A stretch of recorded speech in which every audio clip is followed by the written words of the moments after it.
Hey everyone, my name is Julia Rowland. I'm sitting here in my office at Bonaventure where I'm the assistant women's lacrosse coach and defensive coordinator, as you can see here.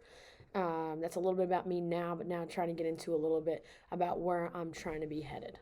Thinking about the future, where do I want to go? I want to be a Division I head coach for a women's lacrosse program, hopefully out west, either at Boulder, Denver, or the University of Utah.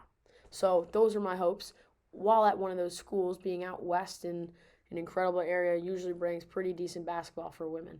I can't say why, but all three of those schools have pretty great women's basketball programs. So I'd love to be a color commentator for one of those programs on the side. I think that being tied into the community would put me in a good position to do that. Also, with the master's in sport journalism, I also think that that would put me in a great position to be a color commentator.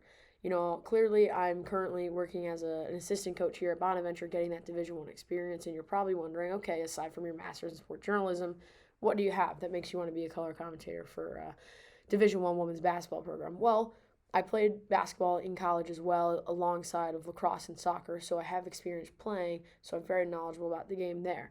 Additionally, when I was done playing in college and I was strictly playing lacrosse and soccer at that point, I moved into being a color commentator for the women's basketball program at Hamilton College, where I did my undergrad.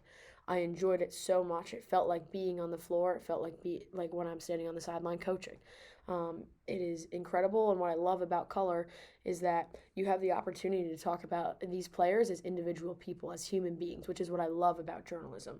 I love the X's and O's, clearly. I love stats, seeing the Celtics win, my favorite team, all of that stuff. But what I really love is who makes the athlete, what makes them who they are, and what can they bring to the table. So just as we learned in class talking about, social issues that, need to be addressed, this is my way of proving, hey, even during the game, yeah, we're not the toy department.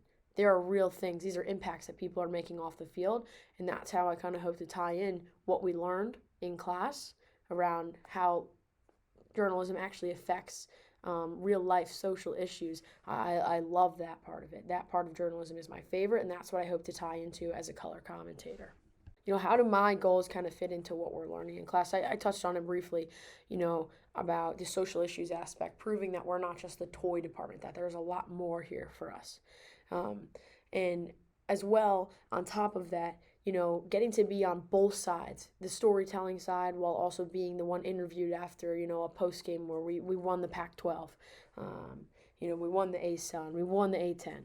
I think it gives me a lot of depth in my responses. It allows for a more creative conversation that will create a better product for people to read, to listen to watch. As well with the color, I think that storytelling on paper is fantastic, but I love really hearing people's voices and getting to have those opportunities and to storytell with emotion during a color commentating situation is a fantastic opportunity for me that I think that the Masters in Sport Journalism will really help me to do.